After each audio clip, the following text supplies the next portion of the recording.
Welcome to Media in the Mix, the only podcast produced and hosted by the School of Communication at American University. Join us as we create a safe space to explore topics and communication at the intersection of social justice, tech, innovation, and pop culture. To give you a little more background on our guest today, Gillie Haynes is an executive presentation and public speaking coach.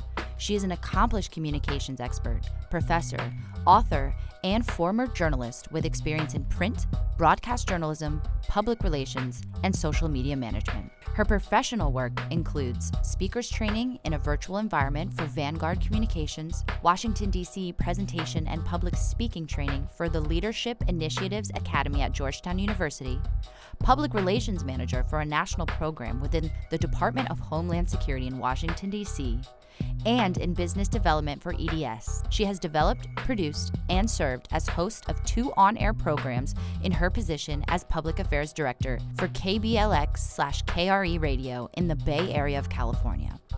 She is also an AU Alumna, as she earned her Master of Arts in Communication and is currently pursuing a graduate certification in Teaching, Design, and Facilitation at American University, which she will complete in 2023. In 2019, Gillie was selected as Outstanding Instructor in an Adjunct Position at American University. Thank you, Gillie, for being on the podcast today. Grace, thank you so much for the invitation. I am excited to be here with you. A fun fact, actually, Gillie helped me prepare for my commencement speech in 2019, which feels like a lifetime ago, considering everything that's happened in between. Yes. But yes, so happy to have you. Today, we're going to be discussing everything public speaking, tips and tricks, things to remember, things that are important, what got you into this career path. We have so many different people in the industry and just such diverse careers. So what's the why behind your career, and how did you kind of get into public speaking? Well, I love the question. I started as a journalist, and in many of the interviews, I did print for a while, I did radio for a while. And what I noticed with some of the guests, not all, some of the guests hesitated to explain something that's their background. Right. Or that they do. If we're interviewing you about this particular thing, that's your thing, and you should be able to talk about it pretty comfortably. Right. And I noticed some people had a hard time with that, and I thought, wow, this is something I need to explore, because if I can help people realize a comfort zone and build confidence, and so it started there, and I just kept going from that point. That's great. And can you just kind of dive a little bit into what you do, what you've done over your career, rather? It has not just been teaching, and I have to tell you a funny story about me teaching here at American University. Yeah. I started as a journalist, as I just mentioned. Yeah. So I worked in print for a while. I did some radio. I've done some PR work. And so I've kind of gone across the board. And when I worked in radio, I was trying to learn the craft. And that's with everything. So I always say to my students especially, it doesn't matter if that's not the job you want eventually. Do the job, because you're going to learn something that you can use later in another part of your life. And so I've worked in R&B, jazz, and country western station. Wow. Writing news copy. Yeah. And also being on the air, producing shows and hosting programs. So you get a little bit of everything that all comes together to make you who you are as a complete person. I love that. Complete professional. Yeah. So that was one of the things that I really enjoyed doing. Fast forward to being here at American University. I received my master's in communication here at American. Yeah. And at the time, one of my professors, Rick Stack, who's since retired, approached me and said, hey, you should consider teaching. And I said, oh, that's not mine. That's not my thing. I don't know. I've never thought about teaching. And he said, oh, no, I think you should think about it. And we didn't, I let it go. And he approached me again a while later and said, okay, can you just kind of fill in for a minute? We have a professor who has got to be out for the semester, and we just need you somebody to step in. So I did as a favor. And at the end of the semester, the professor decided to retire. And then he approached me and said, they're not coming back. How was the semester? And I said, it was okay. He said, do you think you want to stay? And I said, sure. Grace, I have been here ever since. Wow. Yes. Oh And my so goodness. so that's how I came into the classroom. Yeah. But when I share that with my students, they all go, you got to be kidding. Right. You didn't want to do this? Because Yeah. we get such an exciting time being with you that I can't believe this is not something that you intended to do. Yeah, but I love that because it goes with what you just said. Learn your craft. Learn your the craft. skill build, I would Yeah. say. It's so fun. Yes. You learn new things, and then you learn what you like and what you don't like. And what you don't if like. there's something you think you like and you try it out and it's an absolute no, now you know it's an absolute no. No more time wasted moving forward, which is great. That's awesome. Okay, so let's start with some easy little tips and tricks. Student or someone who has some big presentation or speech or anything coming up, what are a few little, what's a short little checklist? A few of the things that a good thing for someone to write down, to remember. I like to start with things that are nuggets that you can remember. Okay. So we're going to do number 3 here. So prepare, practice, personality. And I'm using those 3 P's because you have to know that whatever it is you've been invited to do, whatever the event is, find out what the event is, what the occasion is, what the length of time is. Because many people don't ask that. They don't ask, well, how long am I being given to speak? Is it 5 minutes? Is it 10? Is it 15? And then plan accordingly. Because I say to my students all the time, you don't want to be on the list of people that they do not want to invite back because you went over the time and threw off the whole program. Right. Okay? So remember to do that. So find out what the event is, prepare, practice as many times as necessary, and don't be afraid to add some personality in there. I love that. You got to do that. And when you think about what can I do, we talk about gestures, eye contact, work on all of that, and use your friends. Yes. When you're out with your friends, they don't know you're practicing. They don't know that. Yeah. I've suggested that to students, and they said, over the weekend we went to do this, and no one knew I was practicing for the upcoming week. Yeah. And I did it, and it worked. Everything you said worked. So that's where I would start. That's great. I recently, we were talking about this a little off the record, but I went into stand-up comedy recently, and that is the same advice they give us in class, is to practice on people around you, people that you trust. And I have been doing that a little here and there, but it's so funny because, like you said, they don't know you're practicing. They don't know. And it's really beneficial. I can see with a group of people that I trust whether the reaction is good, whether it's, I don't think they got that, or maybe that's something I have to revisit. Let me rework this joke. Let me try this it's over. Good practice. I like that. And definitely being prepared. I find that when I'm on stage and I'm prepared, the nerves are different. They're nervous because nerves are good and it gets you excited. You got those butterflies. But I find that the stress is eliminated when I'm prepared, if that makes sense. Oh, it makes a lot of sense, and I use that a lot. When you are prepared, your confidence goes way up, your nerves go down. Yeah. And with nerves and fear and anxiety, I always say to people, your audience cannot look at you and tell if you're nervous, so do not announce it. Do not announce it. Nerves and fear do not have a shape or a color. I cannot look at you and tell because you come across, this person is really, I'm picking up some tips from them, watching them. Other people are thinking that you're doing great. Right. They don't know how you're feeling inside. Right. Yeah, that's very true. I think there was only one experience where I started a set saying that I was a little nervous, and it went a lot differently than any of the other ones because that's it. I think it was even just like a class rehearsal type of, not even a real audience. And I was like, I put it out into the universe, and lo and behold, it happened. So it's like good advice. Okay, so this is something we wanted to focus on when we chatted a little before the podcast, but I was very intrigued by this. So you talked a lot about how to prepare for the unexpected.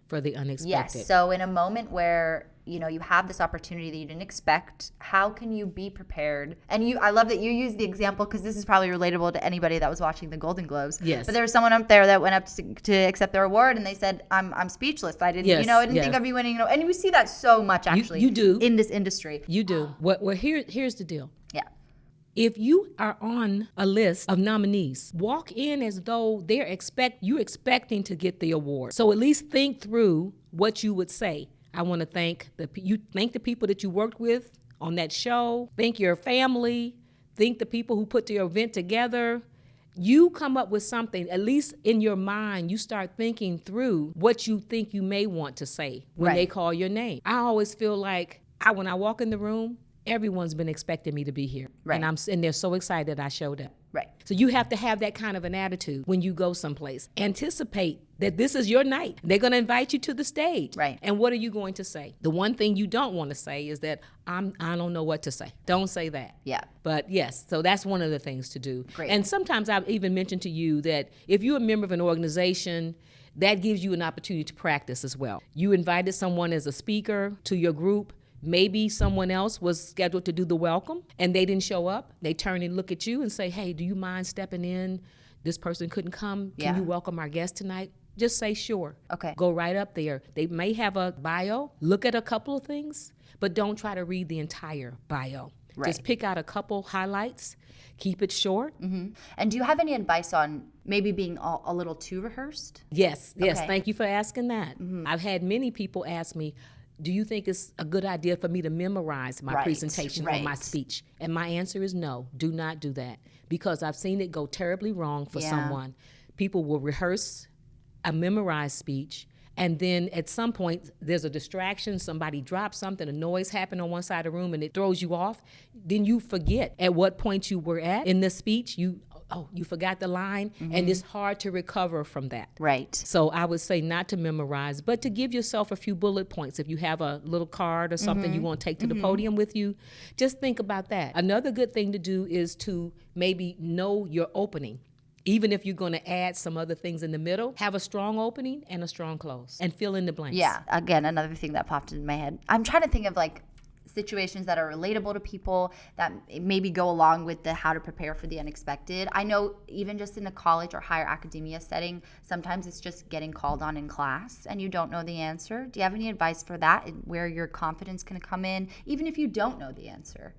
Just any advice for that? Most people hope that someone else gets called before them. Ask for a volunteer, and right. you can actually see collectively the eye contact shift from you probably to just another part of the room. Absolutely, and I've said that.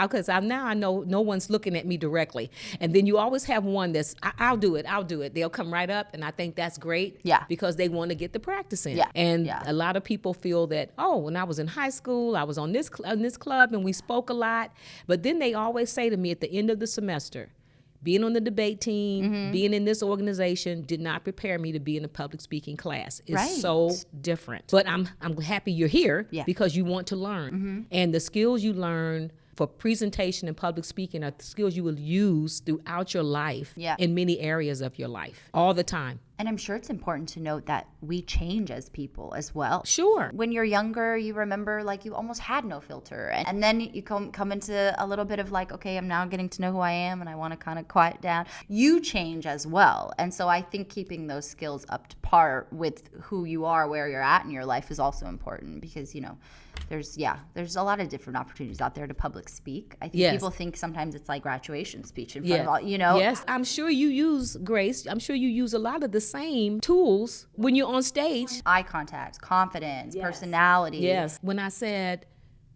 prepare, practice, personality, you want people to see who you are. Yeah. Your audience can relate to you if you're just being authentic, not trying to just look like a robot, just standing there and not moving. And then in terms of practicing, what do you think are some good ways for people to practice? I know sometimes it could be a little awkward talking to your group of friends, and that's totally fine. So do you have any advice for people who prefer to practice on their own time, alone? Always record yourself if you can, because you will see something on your tape that you didn't realize you may do. Quirky movement or something. I didn't know I did that. But once you see yourself on camera, then you can make adjustments. Right. Practicing with friends is really good. Sometimes the friends need to know that you're practicing, sometimes they don't. And in front of a mirror, people always say that. But I think the recording is a really good one because you can see what you're doing. I didn't know I turned my head that way. Yeah. I'm scratching the left side of my forehead, whatever it is. Right. So that way you can be aware. Let me not step on stage and do this thing again. That's great. And then just a question following up on the last. Do you think we should ever be speechless? Is there a moment where you think being speechless is appropriate? If you are a surprise party, maybe it takes you a minute to gather yourself. That would be one. Okay. I'm just always, let me tell you something. Public speaking is one of my absolute favorite things. And when I can work with someone, a client, a student, and then start to see the growth and the transformation from when they may have approached me and said, I'm a little anxious, my anxiety level is way up here, and then after time I see them change. I'm so excited about that. Do I have a moment to share a story with you about a student? Absolutely. Several years ago I had a student in my class, and first night we going over how many speeches we were going to do, what they were, and I'm just excited. I'm just talking, and at the end everybody gets up and leaves. I said, I'm so excited to see you guys back here next week, and she's still standing there. And I said, did you have a question? And she said, no. She said, I just want to tell you I'm going to drop your class. Okay. And I said, you're going to drop the class? And she said, yeah, you seem like a nice enough person, but there's a lot of speeches, and I'm going to drop your class. Yeah. And I kept smiling at her, and I said, oh my goodness. I said, let me tell you something. I said, I will see you here next week. Her eyes got really big. Like this lady didn't hear me at all. And I said, I can probably find out where you live, and if you want, I can come and walk you to class. And her eyes got even bigger. Yeah. And I thought, any minute she's calling security on me. She backed out of the door. She didn't even turn her back to me. Yeah. She just backed away. Oh my God. And I thought, okay, either she's coming back next week or I really blew it. She showed up next week. Okay. She came in, she sat down, I smiled at her, I just kept talking. We started going through, and then I started to notice her getting more relaxed. She's raising her hand. She wants to go first. She's doing all the speeches.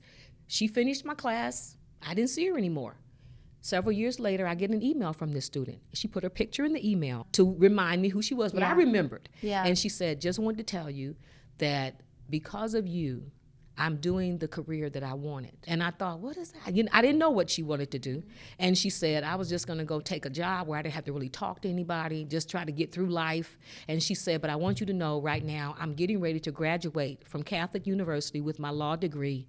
And I'm working in the D.C. courts, speaking on behalf of people who cannot speak for themselves because I had the training in your class. I read her email and I had tears running down my face. I have goosebumps right now. Yeah. Tears running down my face, Grace. Oh, my goodness. And I said, oh, my goodness. And she put her contact information in there, so I called her. We've been in touch since then, and I'm so proud of her. She passed the bar, the one where you're barred in like 13 states across the country. She's doing extremely well. Wow. I didn't know that's what she wanted to do, but she had decided, that's a lot of talking that she's talking about doing in here, a lot of speaking. And so I'm just going to do something different. Where I said, but here's the deal. I can't think of a career, a job, anything that you would do in life where you're not interacting with someone. You have to talk to people. Yeah. And even if you had to call and get cable installed. Got to make a doctor's appointment. You got to make an appointment. Yes. I love that. It's the importance, we were actually kind of talking about this today, the importance of having someone there who believes in you just a little bit goes such a long way, especially when you're in the academia environment. And I love that she didn't even tell you what it is she wanted to do. She just saw that you said, no, I know you can do this, so show up and show me that you can. And she was like, okay. It's a two-way street, basically, is what I'm trying to say. It's amazing.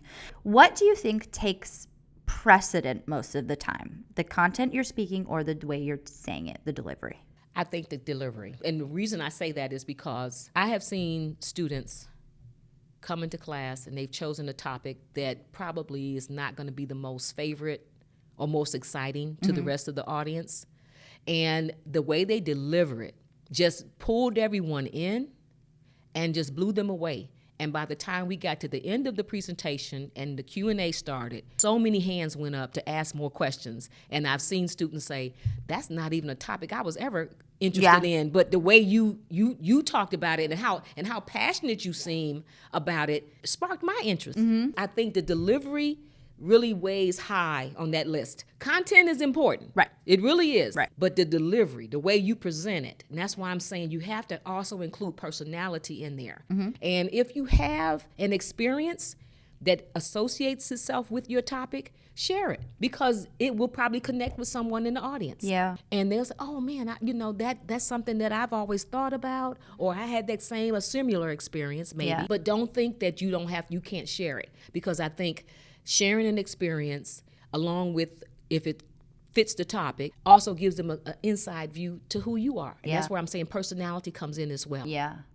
I like that too, because sometimes you have presentations, or if you're going in for like a speaking moment, or really even stand-up comedy, I mean, it's like a one-sided conversation sometimes. Sure.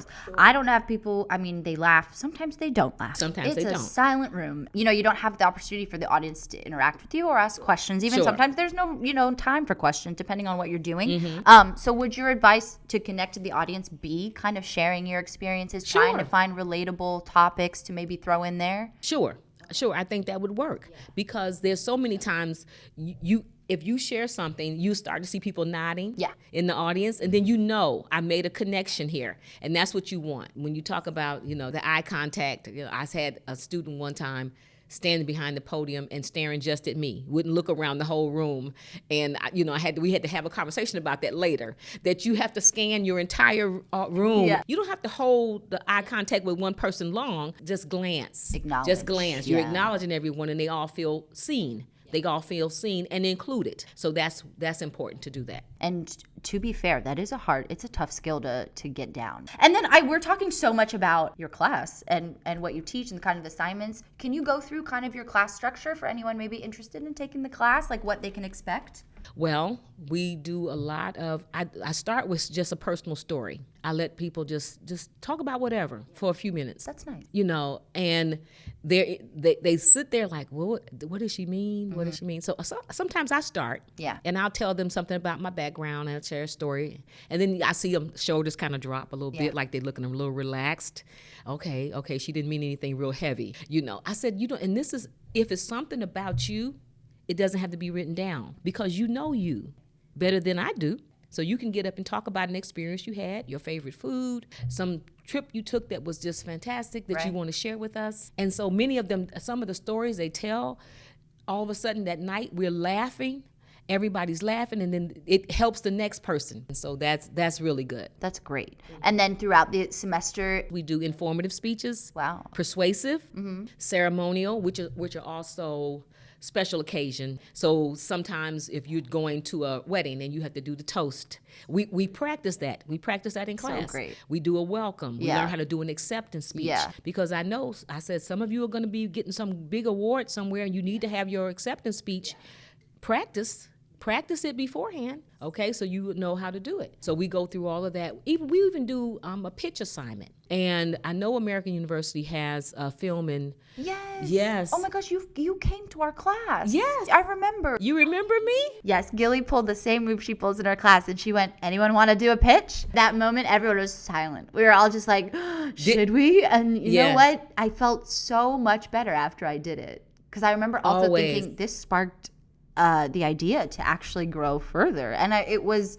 a scene I ended up doing for my final project last semester. Oh, wow. Yeah, that was in Professor Williams' class, right? Yes. Russell Williams. Yeah. On that note, I also add extemporaneous speeches. And sometimes the students almost like they're about to pass out when I bring this up. Because I'll say to them, somewhere during the semester, I will not announce when, but I will ask you to come here. And so what I do prompts on some note cards. Okay. And I'll hold them in my hand, and I'll say, Grace, come up, pull a card. And I said, I'm going to give you like a minute or two just to think through, and then you come and present it in front of the class. The rest of the class will not know what your card is. Okay. You just come up and talk about it. And then when you finish, I look at everybody and I said, do you know what she was talking about? Yeah. And they'll say, oh, yeah. I said, there will be many times in life when you are somewhere and all of a sudden you have to get up and say something, and you haven't had time to prepare the way you would want to. Mm-hmm. So don't let that be the thing that you hesitate about, or that will scare you. Yeah. Okay. Yeah. So just go ahead and do it. And they actually do a lot of stand-up comedy type open mic nights where they will do that type of prompt. Like really? They will just have you pull out a subject, and then you have to go give a 3-minute comedy set about that, and you don't have anything prepared. I love it. I haven't done that yet, but I really do. I want to at least try it once, because I'm like, I need to put myself out there that way. Now that we're talking about it, Grace, you got to practice that. I know, because I think it would help those moments where sometimes you do feel a little too rehearsed. Right. Yeah, you could do it. So start doing it now. So this is what you do.